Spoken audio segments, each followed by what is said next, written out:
Live was right there, and you didn't go live. Oh, dang it! Yeah, Start over. Go ahead. Okay, start over. Go ahead. Dearly beloved, we are gathered here today to get to this thing called life. Sounds so good. Electric word life. It means forever, and that's a mighty long time. But I'm here to tell you, there's something else. The afterworld. A world of. Oh no! Wait. Did I come in with the drums too early? Oh, yeah. A world of never-ending happiness. You can always see the sun, day or night. I'm doing the piano again. Yeah. So when you call up that shrink in Beverly Hills, you know the one. Doctor, everything will be all right. Instead of asking him how much of your time is left, ask him how much of your mind. Because in this life, things are much harder than the afterworld. In this life, you're on your own. Yeah. It's not done yet. If the elevator tries to bring you down, go crazy. Punch a higher floor. Like Mario. much like a young Italian plumber. That goes on for a long time. I didn't realize it. Like without the drums and the backing track, I'm like, wrap it up. Yeah. Prince Nelson. No. I didn't know that his last name was Nelson. Yeah. Is his Prince name Rogers. Prince Rogers? That's great. Nelson. Yeah, Prince Rogers Nelson. How fantastic. I assume. That was great, though. I know you had requested that on the last show, and we obliged. So, hello, everyone, and welcome in. It is another greatest movie songs of all time. We went through songs 75 through 65 on our last episode. You can catch that on our YouTube channel if you're over on Facebook.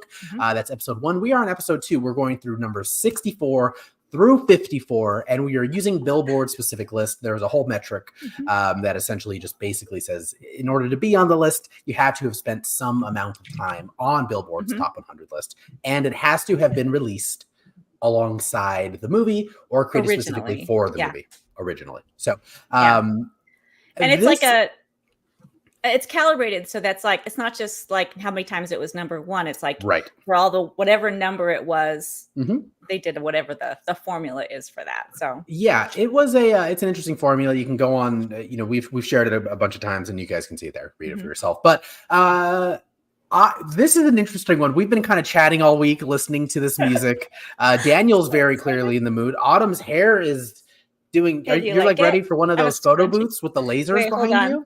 I need to. There we go. Wait, this was always the hardest part, right here. Keeping that. There we go. You got to get some volume. I use. Yeah, I got to get some Aquanet. I was just about to say Aquanet. Daniel's covered in Aquanet and Jupe right now. But we are very, very excited. Oh yeah. Feels like a bathhouse in Daniel's room right now. Welcome everyone. Autumn is very, very excited because every single one of these songs, me and Daniel, mind you, grew up in the 90s, like as true 90s kids. Early 2000s. Autumn. This is Autumn's music here, and we were both like, when does it start? It's interesting Autumn's that like, so many. Great. It's gonna pick up. Yeah. Like when? It's just funny that so many 80s songs landed in this group from 64 to 54, whatever. There was only one that I'm like, what? And it was the last one. Like, no thanks. Skip. I was it's interesting. I think there is something to be said about like the music industry and its relation to the movie industry. I have a whole thing that I'm working on when it comes to that. So we'll do that at the very end with the top 10 and why I think so many new songs like Sam Smith and Billie Eilish, they all have songs right in 007 in James Bond movies, but they don't make it on this list for a very specific reason. But that's another one. Danger Zone's not on. You're on the highway to that. Oh yeah. Yeah, that's weird. Highway to Hell. Highway to the Danger Zone. I think it already was like it was used in the movie, but it may have been released before Top Gun. Oh yeah. You're right. It's on the soundtrack. Yeah. But still, it deserves to be on there. But we have an honorary list. Alex put a thing together. It's in the group over at Fandom Socialites. But wherever you guys are, like, comment, subscribe, hit the notification bell. It's been pretty interesting since we've been back on. Now we've got everyone here. I think Alex is still in Europe. I don't actually know. I don't know where in the world is Alex San Diego is one of my questions. I like to say, where is Alex frowning? That's what I Where is he blocking out the sunshine? I just know somewhere he's doing that. Mm-hmm. Yeah. I don't want it. I don't want to smile. I don't like it. I don't want to be happy. Being happy makes me mad. He needs to watch Trolls, which makes again. me happy. Yeah, it's true. Well, everyone, welcome in. Like, comment, subscribe, the notification bell. You can follow us pretty much everywhere. YouTube, X. Now, I hate calling it that. YouTube, X, on Instagram, and on the TikToks. Again, dust is settling. We're doing our best to keep up on it, but we're still doing weekly shows regardless of what's happening. And we will be getting back to a lot of the other content that we have planned that's pre-recorded, the programs that we have planned. But okay, 5 minutes into it. How are we feeling? Okay. Oh, and one last thing in regards to this, although me and Autumn are working on a way to be able to play the songs during the stream. But we've got to do it in a way that's not going to get the stream cut. Yeah. We got to do a little testing. Autumn wanted to just do it tonight, and I said no. Oh, so did I? Thank you, everyone, for your patience. But with that, let's get started. We are starting at number 64. And if you haven't guessed, it's one that honestly we're all pretty excited for, but I know Autumn is very excited for. It is Prince and the Revolution, Let's Go Crazy, from the film Purple Rain, starring Prince. Is it Apolline? Oh my God, I cannot say this name. Apollonia Catero, and directed by Albert Manganoli. Yeah, the last name is irrelevant. Autumn, have you ever seen this movie? I have not. It's just it's interesting, but I've never really heard of it. I refuse to learn cursive. Stop trying to make me learn cursive. Yeah. Oh, I remember that. Man. Yeah. I have the whole collection. Used to pick it up and jam. Yeah, I did. Oh. It's a terrible movie. Fantastic soundtrack. Can I with these, because there is this there are this polarizing element with a lot of these songs where they have become so popular within music. But the films are kind of duds. Not so much. And to showcase that, I have a couple of the Rotten Tomato scores. Okay. So the critics score for this was actually at 72%, and the audience score is at 78%. This is actually substantially higher than what it was originally. Oh, okay. Maybe. But there is a bump that happened when Prince actually passed. The more people saw the movie, and kind of I don't know about Daniel. Autumn, you kind of grew up with Prince. Like I didn't really grow up with Prince. I don't think we really grew up with Prince. Again, for your first time watching, me and Daniel grew up together. But my version of Prince is from Purple Rain. Like everything when I envisioned Prince was from that movie. Yeah. But was that your version of him, or was he pretty big before? He was big before that, but obviously. I was 12 and 13 when he came into the main spotlight. So I was prime age to be and so I had Prince posters on the wall and Prince, Oh, okay, there you are. And I had listen to the cassette tape on my boombox over and over and over again. So I was a huge fan. And then yeah, I feel like my first exposure to Prince was probably the Chappelle Show, maybe. I'm sure I heard a song here or there, but that's probably the image I have in the little blousey shirt playing basketball. Game blouses. Bathe in the waters of Lake Minnetonka. That's where me and Daniel were baptized as little Catholics. I want to first commend you for, I can see you holding it back, trying not to just motor mouth. And one, it's appreciated. But go crazy. I know you want to talk about it. Go ahead. So the whole album. Okay, the whole album is not solid. There are some songs that are skippable, but the ones that hit so hard. And this one isn't my favorite track of the album. I would have to say, no, it's great, but When Doves Cry and Purple Rain. And I know we talked about how Purple Rain, I know you have mentioned that it won an Oscar, but it didn't make it on this list at all. Yeah. And I I think why is because Purple Rain is over 7 minutes long. So radio stations didn't tend to play it as much because it took up too much time and too much ad time.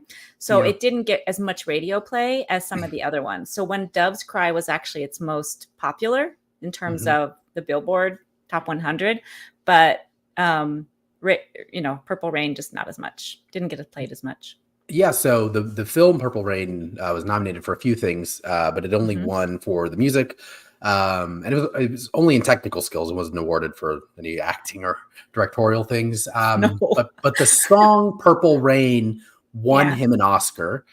And but it's not on this list. Again, so to Autumn's point, that's why we brought that up, because again, there's a huge shift in the music industry where like the music industry and the movie industry and the textile industry, I couldn't think of a third one, are huge separate entities that when they collabed, it was this huge thing that it just created success out of the nature of these two giants. Well, it's not really like that anymore. It's music all one sort of like rotating sphere. But now and we'll see in a couple of these where we have artists who crossed over into film, and I feel truly it's the only reason it was successful.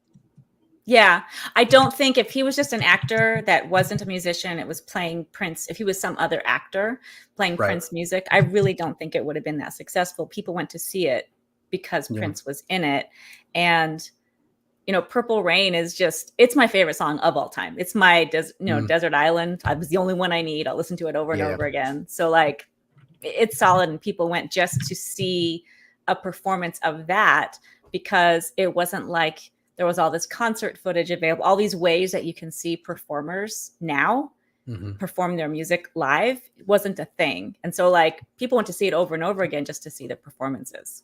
Yeah, it was beautiful. I mean, it really is. Purple Rain's also my favorite song on that album. And then like When Doves Cry, I can just see myself driving like my grandpa's old like truck and hearing that song like on the radio, and then he would switch it because he didn't like music. So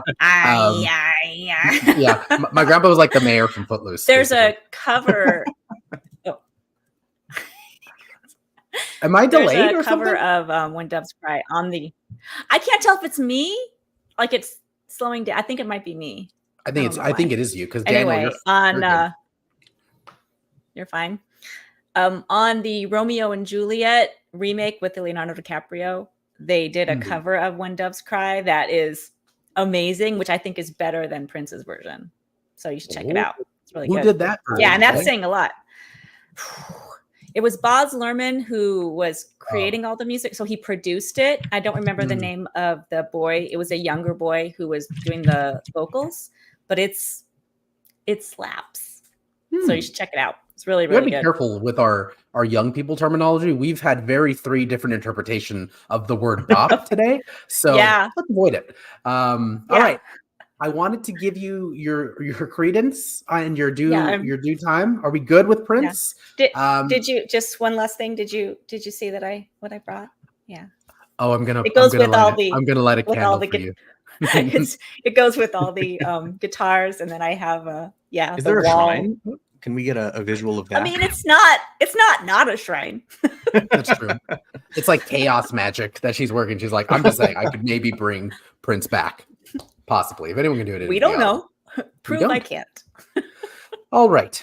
Let's move on to number 63. This is a very, very, very famous song that's really high up on the list. I thought it would be lower as far as like, or, flip that, turn it my Gene Wilder voice, however you want to interpret that. But like, I thought it would be more popular. It is Chariots of Fire by Vangelis from the film Chariots of Fire, which starred Ben Cross, Ian Charleston, and Nicholas Farrell, directed by Hugh Hudson. Rotten Tomatoes score of 83% and an audience score of 80%. I think this is our highest rated film. I have never seen this film ever. Have you seen Chariots of Fire? No. Yes, we rented it at the Blockbuster and got the VHS and watched it. This song was one of those. You have to dust that sentence off. Yes, you do. Jesus. This song was one of those. It was on the radio along with all of the like pop music that was happening there, and everyone was just really into it. Like it would come on. It was kind of like that phase in the late 80s, early 90s when we all had that one song by Benedictine monks or whatever it was. I don't know if you were there, but it was like one of those, I don't know what you want to call it, like just a fun, like a song that was just really different than what was playing, but everybody was into it. Like we all just listened to it. So like I don't know, like a one-hit wonder kind of song. You know what I mean? Yeah, it's almost interesting to think of this song and I want to, for my anime nerds out there, I want to call him Evangelion, the Evangelist, but like he scored all kinds of films, but this is really what he'll be known for, and in 100 years, what he'll be known for. Same, Pete. Same. We would do that in the backyard. Yeah. I definitely was listening to it at the gym this morning. And I'm like, I could see why this song would like hype the British up. They're not very excited. Oh, yeah. No. But they, they got their wobbly knees going to this song and they loved it. And it became like the Olympics song. Like it went in 1984 Olympics. Yeah. And in I think, is it the 2012 Olympics? Rowan Atkinson performed a version of this as Mr. Bean, where no, Autumn. Oh my God, it's like where you hear like the ding ding ding ding ding ding ding ding ding ding ding where it's starting, and then you just see the hand, and it comes up, and it's just Mr. Bean, and he's like this, dude. And he's like really bored, and then he sneezes, and he's trying to grab something, and he's like, he puts his foot down and grabs an umbrella, and like it's like a whole thing. It's incredible. That's amazing. It's fantastic. I really hope people know. Tenchi, yes, Vangelis did the score for Blade Runner. We were just arguing about this before the show. I'm gonna watch the Mr. Bean skit right after the show now. Yeah, I've never seen that. It's really good. It was the intro to the 2012 Olympics. But this song is also in our shared fandom, which is almost required reading for loving this show of watching The Office. It was in the a paper company in a paperless world. Yeah. It was the commercial. The real commercial, not the real corporate hack job. Yeah, the one they played in the bar. No, the real version. Daniel Craig was in it. It's so good. So crazy. With the royal corgis and all. Oh my God. Stupid dogs. But yeah, this is another song that I listened to the first time, I think, and I was like, yeah. For me, it's so memey at this point that like I can't take it seriously. Because even putting it on, as soon as I didn't correlate the track with like the name. So as soon as I pressed play, I immediately knew what it was. Yeah. I was in my car doing the slow motion run. Everyone's looking at you from your office like you have brain damage. This guy. He passed the background test. All right. God. Not a whole lot to say on a song that has really no words in a film that most of us haven't seen. Wait, Autumn, so did you like the movie Chariots of Fire? Do you remember watching it? And it was slow and kind of hard to get through, but if you stuck with it, it was really a beautiful story. It was really good. I liked it. Was there any slow-mo in it? Yes. That's where they get the whole thing, is like they're running on the beach, and there's a slow motion thing of them running on the beach, and so that became the meme, that became the thing. But like it's really good. Like they're training, and one of them, he's very religious, and he finds it a way of like glorifying God by running, and he refuses to train on a Sunday and or on the Sabbath or whatever. So like it's a whole thing. It's a good story. Yeah, I think this is the only song on our list of 10 that also won an Oscar for Best Original Song. So like this song specifically won the Oscar. I think it's the only one on this list thus far.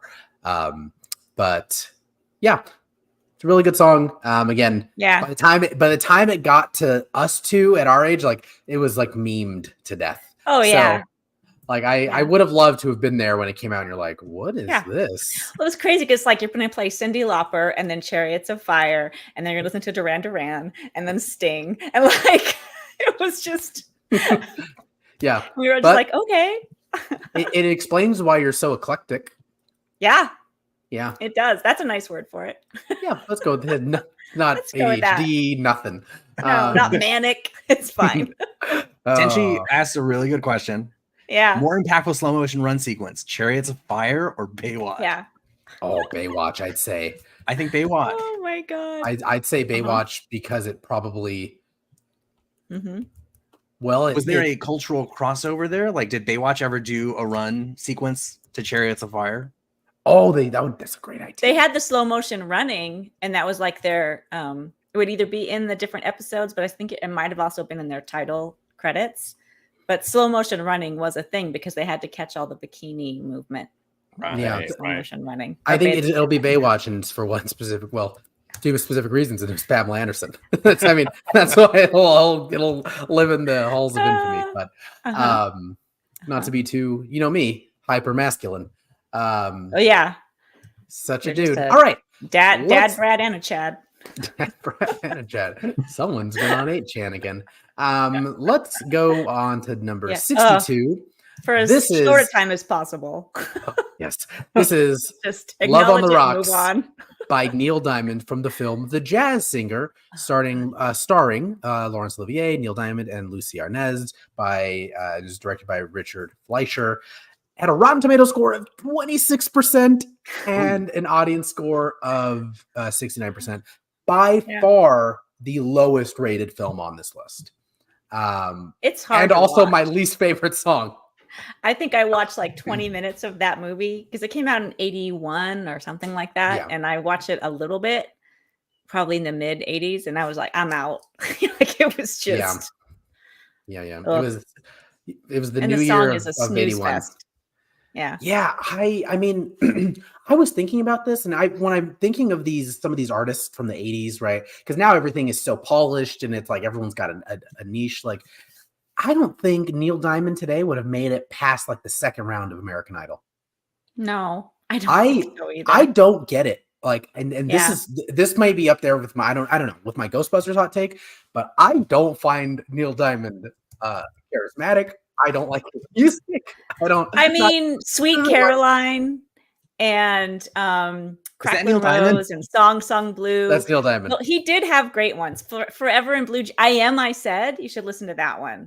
So like he had some great music, but this just wasn't one of them. And I'm really shocked that it's on this list at all, because you can have, slow ballads that take a long time to get through, but they're meaningful and they like emotional. And this one is just a real turd, but somehow it ended up. But I think it maybe just did because of who he was, because he was really, a big deal.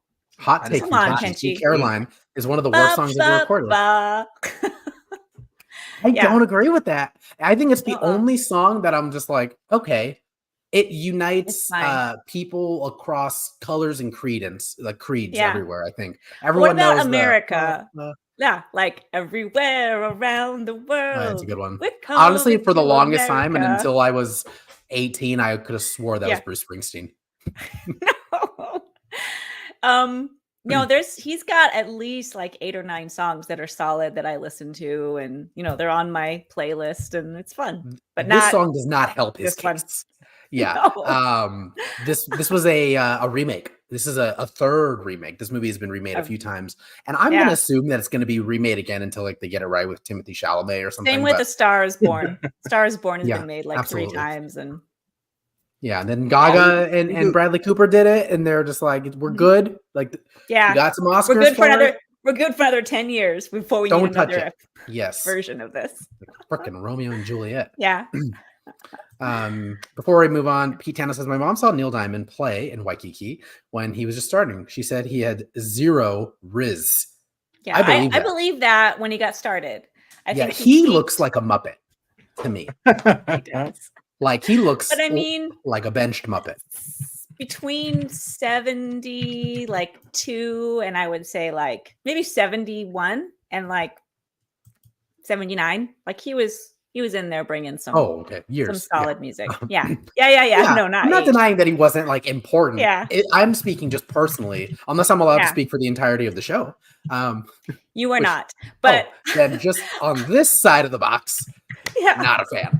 Not a fan. I think go listen to I Said, And I think that you will say, okay, this one's a good solid song. It's very inspirational and it's great. So like listen to that one.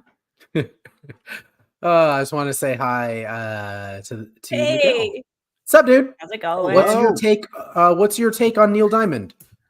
Pro or anti-Diamond?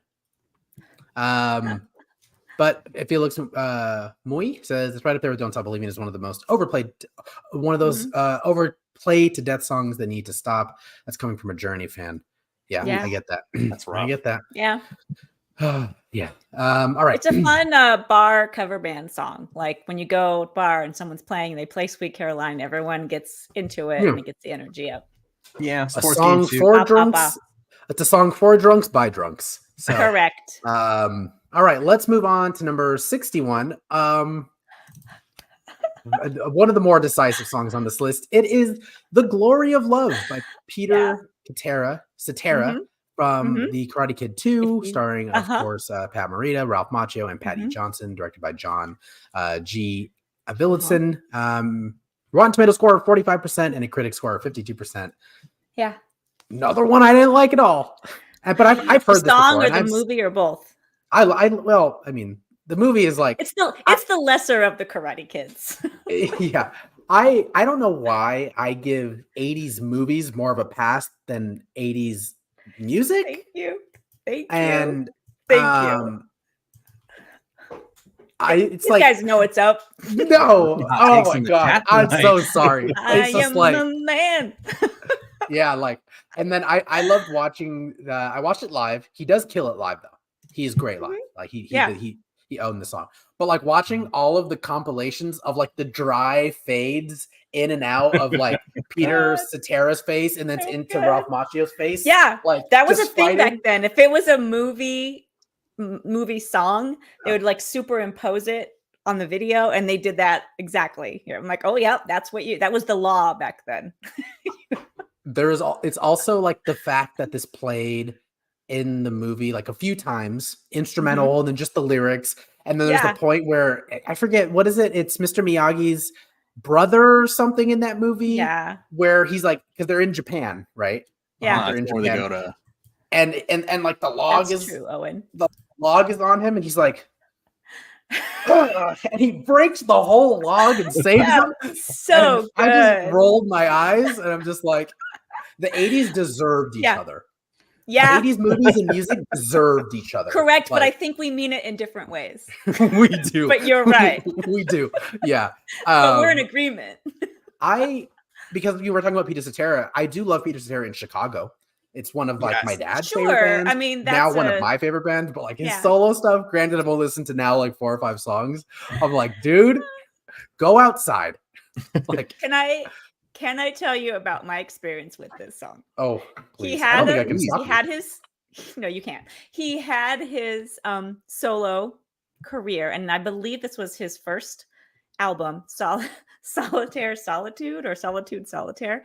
That's just the single cover. I know. I just look at him. And it might, or it's like a mini. So I like an English teacher bought this cassette tape when I was in high school. And back then I still would have like my guilty pleasure songs. Like right now, that's not a thing. I'll listen to everything and I have no shame. Who cares? Right. Like High School Musical is still on my playlist and I don't care.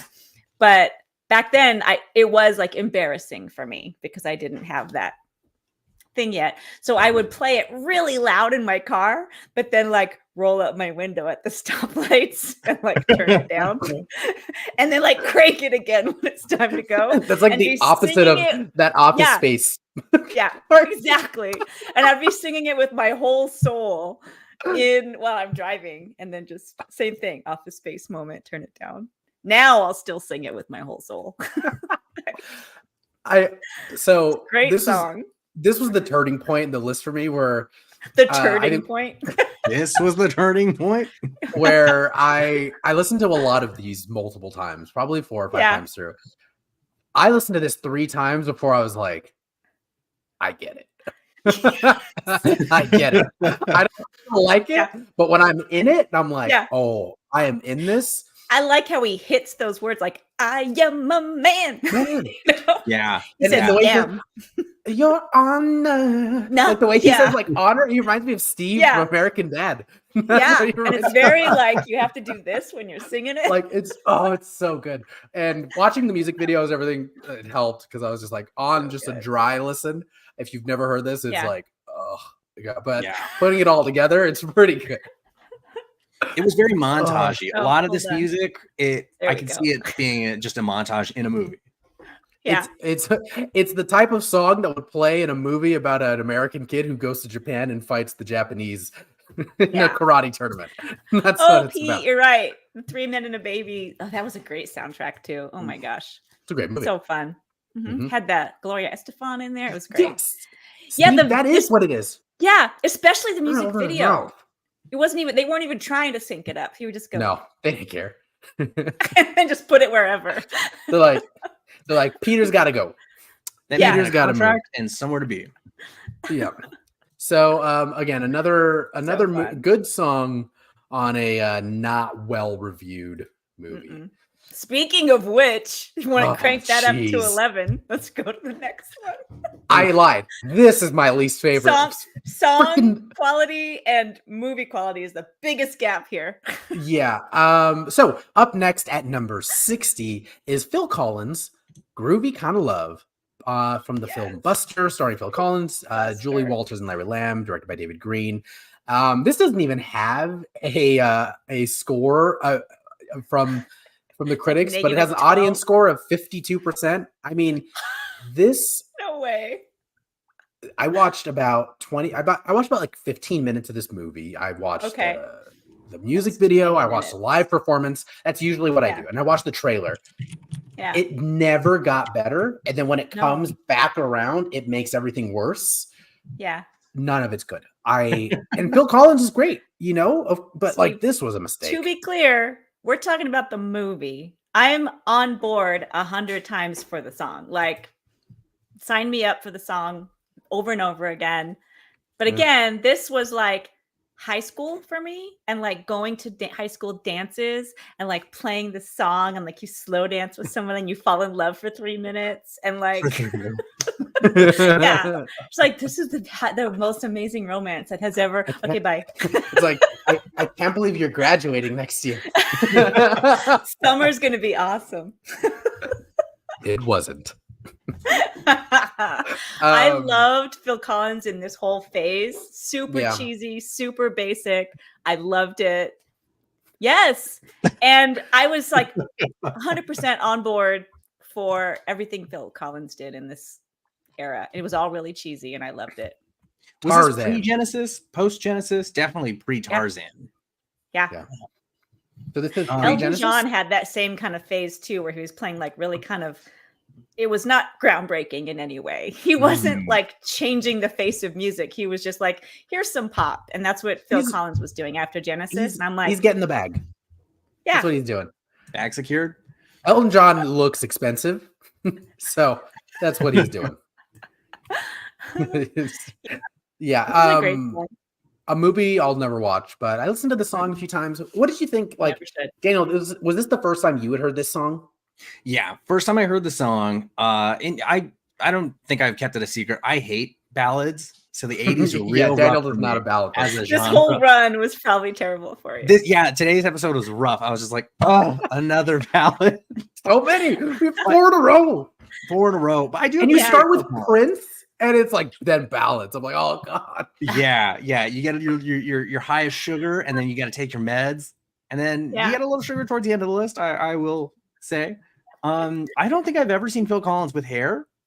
I think I've only known him as like a bald man, and further on in his career. Can you bring that back up? I love the security in Phil Collins that they just let her be taller than him. Good for him. Because Tom Cruise could never. Yeah, they could have easily fixed that. No problem. Yeah, Bruno Mars would never. But he's 5'3", or however tall he is. Yeah. But again, we mentioned at the top of the show, this is another instance where you have an artist cross over into the movie genre, and it's kind of the only reason I feel that it's popular. Yeah, was there like a discount? involved his acting in his music videos though was solid. Like Billy, Don't You Lose My Number, and he was like, there's a whole acting story happening, and he was great in that. But this music video specifically, it was bad. No, this one was terrible. But he's just sitting there watching a projector.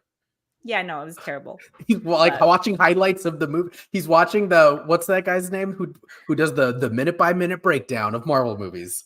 Yes, he was doing that. New Rockstars. He's watching like the new Rockstars video of Buster in the stupid video. He was like, "How did I get here? Like, what decisions did I make that got me to this point?" I know, and he's dressed like Steve Jobs. It's a whole mess. Yeah. And yes, he was in a Miami Vice episode. Yeah. Oh, nice. Wasn't he involved in the soundtrack or something? Or he might have had some songs. I mean, Glenn Frey's Smuggler's Blues was definitely in there, and it was in that same period. But yeah, interesting. Oh. Colin's hair is its own type of cryptic, I guess. Yes. Oh my god! Like the next one, it's like seeing The Rock when he used to have his hair. Yeah. It's like, that's not real. Steve said, they used In the Air Tonight a lot. Yeah, you are correct. Okay. Yeah. Which banger track? We'll get into that. We should do like a whole Phil Collins episode. I would love to cover. Oh my gosh, yes. I would love to. Yeah. Is this called The Genesis? The Genesis. The Genesis of Phil Collins. No, we're gonna get copywritten so fast. They're gonna hit DCA'd. All right, the next one. This is a song that I had my biggest 180 on. I've like couldn't stand it, and now I'm like I'm kind of into it. Yeah. It is Duran Duran's "A View to Kill" from the Jesus from A View to Kill the James Bond film with Roger Moore. It is Christopher Walken's also in it with Tanya Roberts, John Glenn, a Rotten Tomato score of 37% from the critics and a 40% from audiences. I've never seen that film, but I've seen it's not good.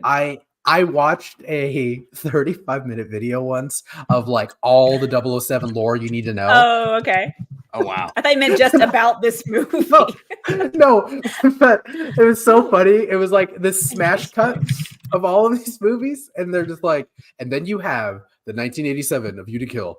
You can skip this one. And then go on to the next one. Like, but can we talk about, this song is very like, it's very, another 80s track. Oh, yeah. Right?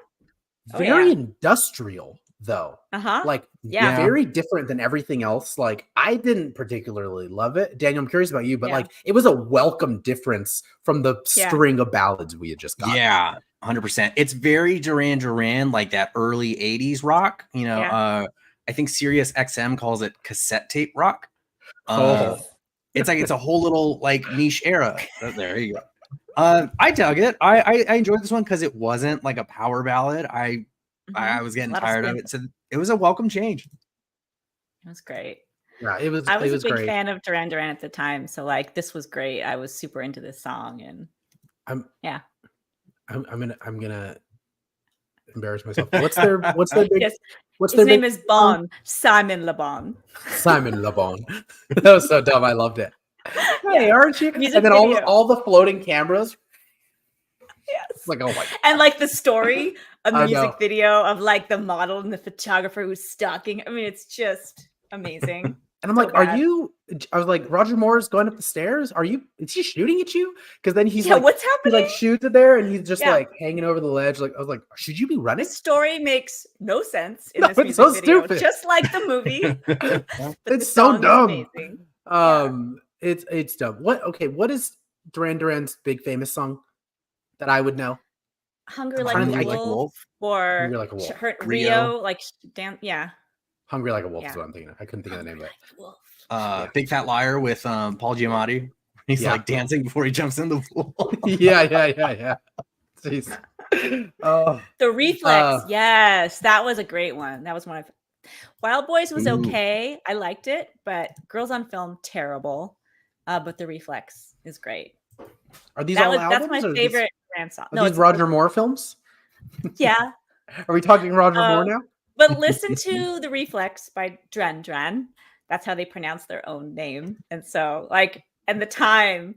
Where are they from? They're from. They're not from like Kentucky. No, they're from across the pond. Oh, really? Okay. Yeah. So like Philadelphia. Yeah. Ordinary World was pretty good. It was okay, but I definitely would say, yeah, thank you, Pete. They're British. So Birmingham. It's definitely the Reflex, the best one. So check that one out. You guys might like it. The rest I'll get right on that. Sure you will. Just like the Neil Diamond songs that I recommend. Yeah, Jesus Christ. Let me write that down. Yeah, I'll listen to Sweet Caroline and then I'm done. That's what we're here for. Just play Piano Man, Billy Joel, and then let's move on with our lives. All right, let's move. We've got a few left here. Let's move on to number 58, which is I think we're starting to get into like the what we'll call like the heavy hitters of these. Yeah. Me and Autumn and Daniel were talking before the show, and how once we get literally past this list, everything else in there is like is a certified like banger. Banger. Like, everyone knows this. A few of these are like, oh, okay, like I wasn't sure, but I think this is really where it starts turning. Well, maybe with the exception of the last one, but I have my own thoughts on it. No, this one, sorry, is You're the One That I Want. I thought you guys were gonna do the thing, but that's fine. Okay. We tried again. Number 58 is You're the One That I Want. The One I Want by John Travolta and Olivia Newton-John from the film Grease. Never heard of it. I didn't look at this before, but it has a pretty low Rotten Tomato score. It's got a Rotten Tomato score of 66%, and an audience score though of 87%. Yes, but also because it's amazing. It's like Twilight. We know it's just bad. Hear yourself? Yeah, like it's terrible, but it's just because it's amazing. Yeah, I said it's like Twilight, where we all know it's bad, but we love it. I agree. The whole soundtrack as a whole, just banger after banger. Yeah. Yep. Zero Lumineers on there. I said a Lumineer song on there. I have to throw my whole computer away. Yeah. But Grease. This is another good one. Not even the most popular song on like this movie. I think this movie is gonna be in like a few of our episodes. Yeah. It better be. I mean, listening to it, I'm like, John Travolta. We could have used anyone else to sing though. Olivia Newton-John was great. I felt it was great. His voice kind of grated me. It was okay, but I mean, they had to really make it work. Like they had to work with him to get his performance because it wasn't solid. It was fine. But my favorite thing about this song is when my daughter was younger, we listened to the soundtrack. She would sing with all her heart. Water buffalo, ooh, ooh, ooh. And she 100%. That's what it was about. It was about water buffalo. That should have been the Lion King tie-in remix. She's like, no, it's called grease because water buffaloes are a majestic animal that tend to have lots of grease on their backs, and you can squeeze it out, and it'll power your car. And they live in honey. Also, John Travolta's a Scientologist, so she's like, oh, that's grease in the wheels. But also, I did find it very interesting that David Miscavige, who's like the head of Scientology, or was, it's a whole thing. We're not going to get into that, but he used to hold this movie over John Travolta's head all the time. Like whenever John Travolta would do anything bad, he would like have pictures of him and be like, you don't look like that anymore. And John Travolta's just like, no, I don't. And so this movie, while I love the music, it makes me sad because I know all of that history. It was used negatively against him. Yeah. This was on a heavy rotation in my on my VHS player. Loved it so much. The soundtrack, wore it out on my cassette tape. I had to buy a second one because I warped it from playing it so much. Like, it's great. I would love to hear that like tape warping. Yeah, like your tape, you would use up your tape and have to replace it. So like, I got to buy. And if you really love something, sometimes you had a third cassette because you would. You're gonna let it go. You wear it out. Yeah. Is that your life motto? When you love something, you just wear it out and then replace it. Wear it out. That's what she's waiting to do with me. 8 tracks and cassettes all would And so like that was kind of where that phrase comes, like, oh, I wore that song out. And it wasn't because you played it so much you got sick of it. It was because you played it so much you destroyed the media. Jesus. I don't think I've ever made that connection. Oh my God. Wore that song out. Wow. Yeah. Yeah, and you know what? I was gonna say Dwayne makes a good comment. A lot of people don't like musicals, but they do like Grease, and I think it's the music. Yeah. The songs are very fun. Yeah, it is a rare exception for people. And Felix, Frankie Valli's Grease was on our last episode, on episode 1. We covered it. It made the list. It's the word. It is the word. Well, the next word is 57, because that is where we are at in this list. It is. Hold on, let me get ready for it.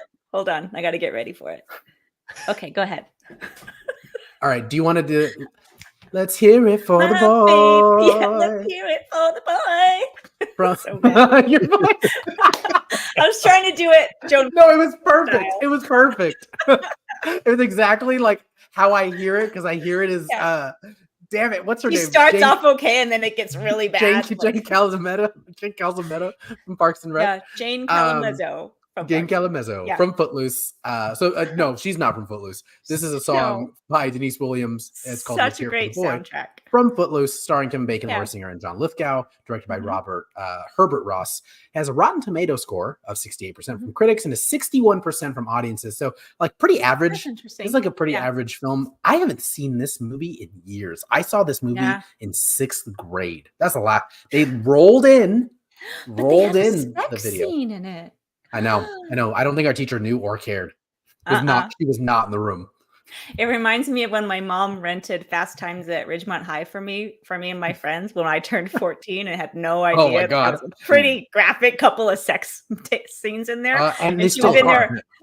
She was in there like getting our pizza ready, and her almost going and ran in and was like, "Oh God." No one look. It was great. Anyway, you just shaped minds. Yes. But let's Alexis hear loves the this boy. song. Fantastic song. He's awkward again. I know. I'm trying. Hold on. There we go. Autumn, we're gonna have a Aquanet fund for you and Daniel. Yeah, because like at the bottom. I did use Hairspray, but nothing replaces Aquanet. Yeah. Aquanet would just freeze it in place. Yeah, I know. Trust me. You missed out last week. We forgive you, but we'll never forget this transgression. So noted. Yeah. What did you? Okay, Otto. I think we have differing opinions on this music video. I know you were just watching it, and this song, this song went the opposite way for me from Peter Cetera, where I listened to it more, and then I was like, oh, okay. Like I couldn't like wait for it to be over. It just wasn't doing it for me. Watching it does do damage to your experience of the song. It's better to listen to it, watch the video. Like, it's not a great video, but the song is fantastic. Every time it comes on, I listen to it all the way to the end. It's fantastic. I love it. Did I say it's fantastic? Because it is. It is. And great. I don't know. What did you think, Daniel? Did you like this one? Where did you land with Denise Williams? Let's hear it for the boy. I'm kind of lukewarm on it. I don't hate it, but I can only tolerate about a minute or so of it, and then I'm like, okay, I get the vibe. Let's go. Let's move it along. Like, I get it. Give it up for her. Let's hear it for her nails, though. My girlfriend sends me pictures of her nails now, and I'm just like, I started to appreciate like a good nail picture. Oh, okay, looks good. Yeah, a little set. Yeah. Patrick Star. Most 80s music videos are not great. The ones that are great are amazing, but overwhelmingly not great. Yeah, it's a lot of Phil Collins sitting around watching a projector. Take On Me, fantastic music video. That's true. Ooh. That like inspired a whole filter. Songs, not a great, except Billy, Don't You Lose My Number. They invented animation. Anyway. They invented it. It didn't exist. Ask Steamboat Willie. I won't. He's dead. All right. Let's move on to number 56. Yvonne Elements. If I can't have you, I don't want nobody, baby. If I can't have you, from the film Saturday Night Fever, starring John Travolta, Karen Lynn Gorney, and Barry Miller. Travolta's on this segment. 2 John Travolta. Also, I think I lied. Nope, it's still not. But it's our second highest rated film. It got a critic score of 82% and an audience score of 71%. Chariots of Fire still is in the lead there, but this song, now I'm just like, oh yeah. Sorry, I lied before. This is where they all start becoming bangers for me. I was like, they're all so good. Absolutely. Yeah. I can hear my head right now. Yeah. I get it. Yeah. I watched like the video, watched her perform, and I was like, I could see people having huge crushes on her. Mm-hmm. I mean, it's great. Saturday Night Fever was an okay movie, but soundtrack fantastic. I know it critically did well, but it was fine. I think going off our list, there's 1, 2, 3, 4. Yeah, there's 4. I can't count. There's 4 songs from Saturday Night Fever on this 75. I believe that. Banger album. No, do you? I mean, again, we have. I think this is the first one we've gotten to so far, but I mean, when I think of the 70s, like I think of Saturday Night Fever and like the Bee Gees. Yeah, for sure. And John Travolta. So like, I think this movie, and I don't know what that would be for like the 80s and 90s. That would be also a very interesting show that we can do, again, creating work for ourselves live. Footloose would be the 80s version of that. The 80s, but like for the 70s, like this is the movie that if we sent this out to aliens, I'm like, this is what the 70s are. And I think that's why, you know, even if I haven't seen this, I've seen this movie maybe once with my parents years ago, but like not in a while, I still can see the imagery. Like, would you think that's true? And that's why there's so many on this list? The suit, the lit dance floor, like there's a lot of iconic imagery in it. Mm-hmm. Yeah, the color changing dance floor, the hair. Yeah. I mean, they left off some of the societal inequalities, but pretty much everything else. That's neither here nor there. Oh, you're being a bummer. Here. It's fine. Yeah, don't bring us down. Come on. Oh, he said it's the Bee Gees. Oh, that's right. They did write this one as well. And but yes, Buddy Vaughn did perform it. Again, another Staying Alive. Absolutely. Yeah. But that is absolutely on the list, but that's a couple episodes from now. I feel like I should feather this instead of like to go with the 70s. Is that 70s? Feather. Yeah. I need to feather it instead of 78 is when this came out. What was going on? What was going on with you? I was 6. Okay. And it was Farrah Fawcett. So you weren't dancing in clubs to with John Travolta? I mean, I had hippie parents, so like I was allowed in the clubs probably. Yeah. Studio 54 just all the time. Just go get our cigarettes. I'll be home at 10. Have a good day.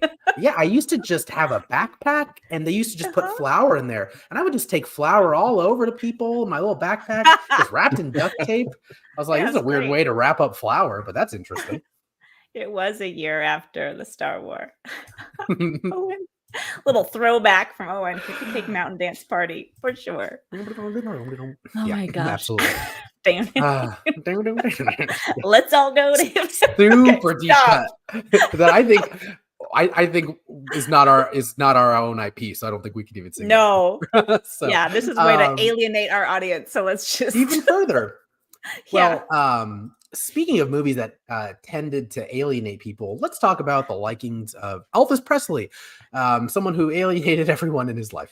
So at number 55, we've got Elvis Presley's Return to Sender from Girls, Girls, Girls, which starred Elvis, of course, Stella Stevens, Jeremy Slate, and directed by his longtime partner, directing partner, Norman Taurog. Another bomb of a film, 33% and 49%. Not a good film, not one of his best ones. Really also a very forgettable song. Oh yeah. I watched the fan cut for a music video of this where like they took pieces of the movie and made like a music video out of it. It made it a better song temporarily while I was watching the video.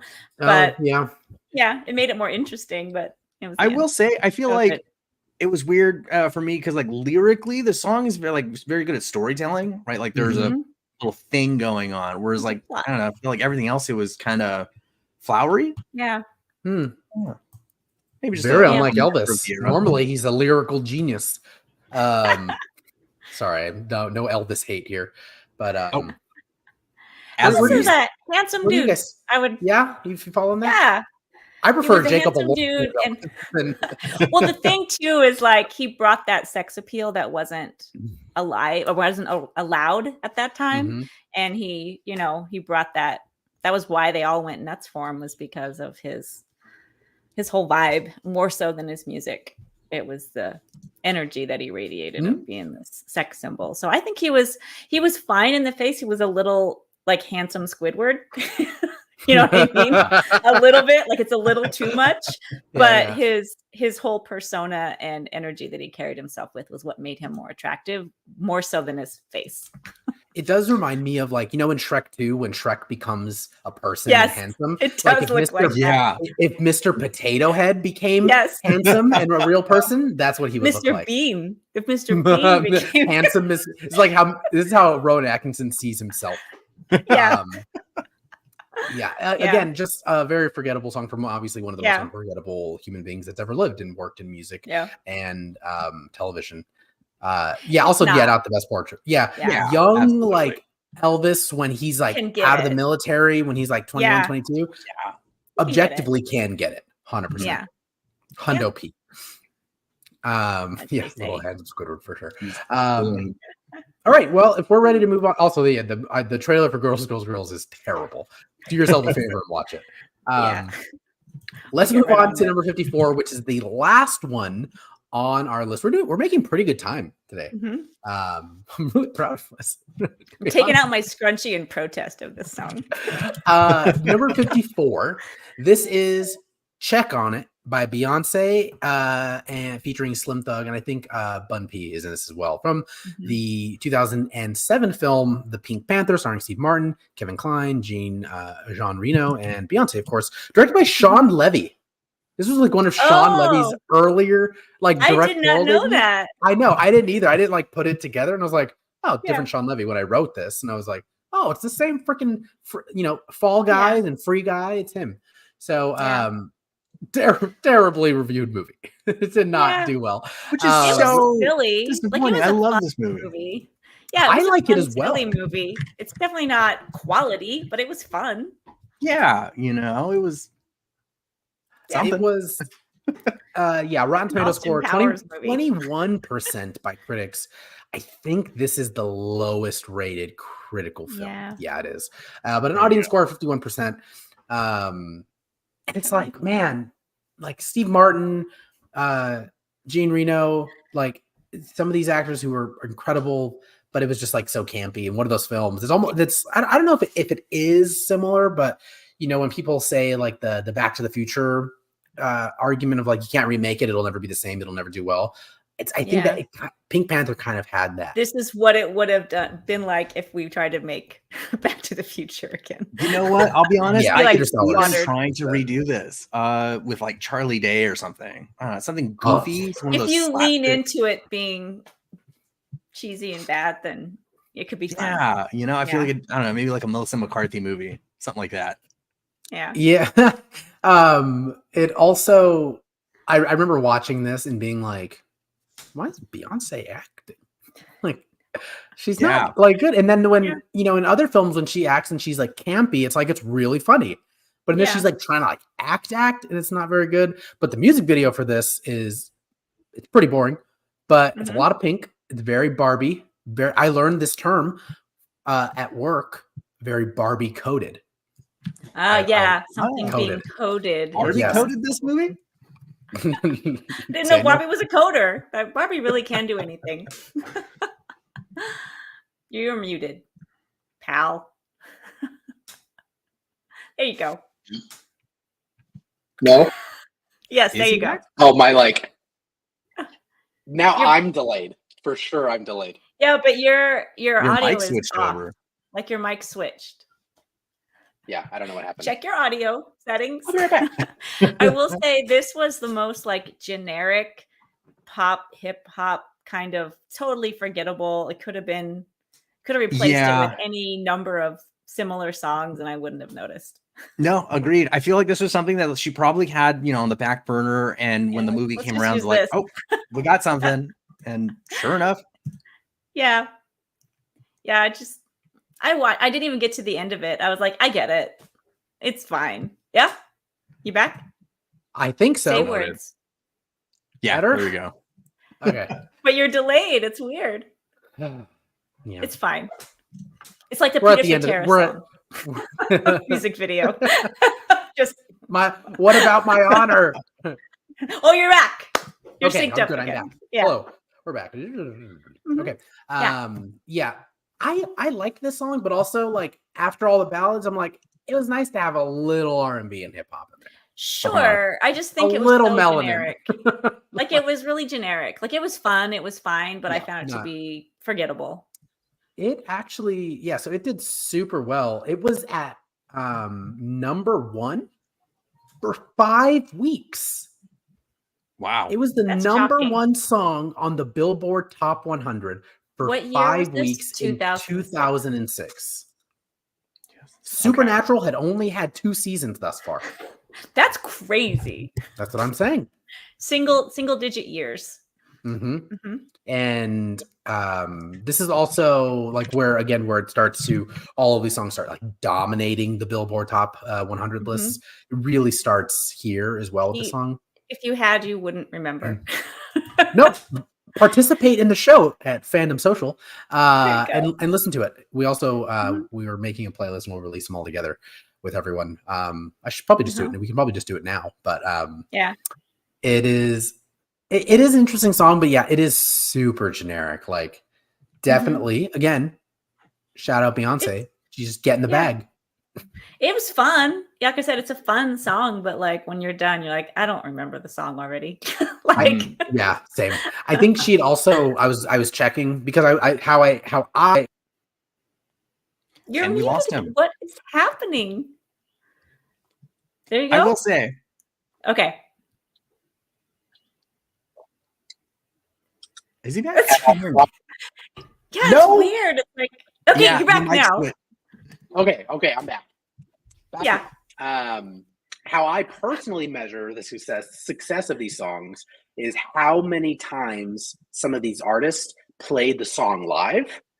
Oh, yeah. And like Beyonce played this like once. She knew. Like literally, I found like 1 or 2 instances of her wanting to play the song live.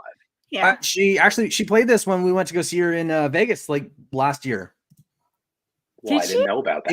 It was part of like a little medley section, right? Just like, greatest hits, like moving it from, this part of the stage to that part of the stage. Yeah. Oh yeah. So this is the equivalent of a Beyonce elevator song, like truly. Yeah. Oh yeah. It is just, I don't know.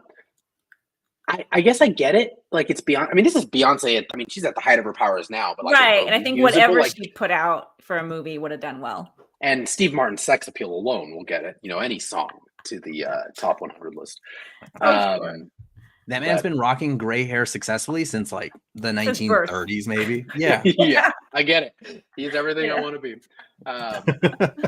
All right. Well, that is our 10 for today. Okay, bye. Okay, bye.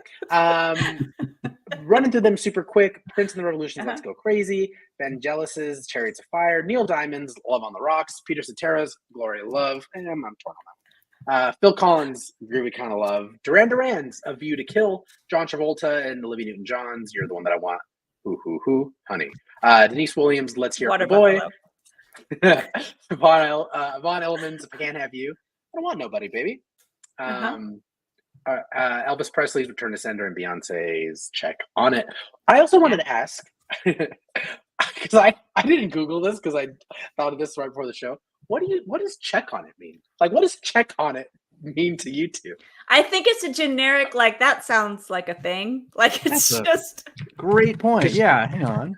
Yeah. So she says you can check on it, and I'm like, are we plant? She means you can Google it to see if it's true. She's actually trying to dismantle the deep state with that song. That's what she's talking about.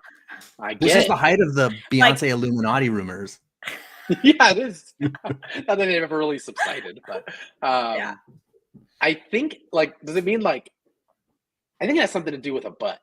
Is it checkity check yourself before you wreckity wreck yourself? It's probably not too far from that. I don't know. If you're watching, let us know. Go What ahead, do you think girl. check Put on some means? back and neck up on it. I think it might just be a vehicle to rhyme because it says put some back and neck up on it while I stand up in the background and check up on it. So I think it's just a kind of a throwaway rhyming scheme. Also, like, what would you do in the background? Like, she says, like, she's not involved in whatever scenario is happening. She's just a warrior. Maybe we have a lyric breakdown video. Yeah, she's running like background checks on all her dancers. So she's telling her management, please check on it. It's been pending for quite a while now. But I think this is the most NPR our show's ever gotten. Maybe she's earning a check on it. Like, maybe I'm earning my check on this song for this or movie. She's telling Elon Musk, like, hey, you see him? That's a friend of mine. Put a blue check on it because you should be verified. She is He's verified. He's a verified. I think these are all excellent possibilities. Yeah. If anyone knows Beyonce, we'd love to have her on the show and ask her personally. I know she's making some calls. Big nerd. Yeah. Once we get into thank you, Daniel. Once we get into the Pink Panther fandom, I think we're really in. So we'll see her at Pink Panther Con 2025. All right. Panther Con. There's a lot of it has to do with older women, but whatever. It's like a. I can't say that joke. All right, let's move on. All right, everyone. Well, that is our list. Again, 64 to 54. We'll have the rest of it next week. We're coming back. I think we should have Alex travels. Man, I had nothing clever to say. Alex travels a lot of Ronowitz. He'll be back, and I'm sure he'll love all this. There's actually some songs on that are coming up that I know the next one. He's gonna be like, "Oh, I love this one." Yeah, and there's some that I know he's gonna hate, so that makes it more fun for all of us. To make him not love stuff, but well, everyone, thank you all so much. And again, we didn't say this at the top of the show, but thank you all for over 200 subs on YouTube. It's actually pretty sweet. We I think Autumn, I was telling you guys in our group chat, but I think we can say now who's sending us stuff to help sponsor shows and giveaways now. Because they've officially reached out and they've sent some stuff. It should be here soon. Unfortunately, this guy is in charge of it, so I made a mistake already, and it's only coming to me. I'm working on it. Okay. But our good friends over at Insight Editions are sending us a few things for this show and future shows, and they want to sponsor the show and help support giveaways and growth of this. And they are amazing over there, and we are very, very excited to. We have so many people knocking on our door, but we knew them, so we were just like, fine, we'll let you guys. You want to give us stuff? It's fine. Thank you so much, everyone over there. Sorry, Hot Toys, you'll have to get in line. Disney, not even. Never heard Bob of Iger, more like Bob Liger.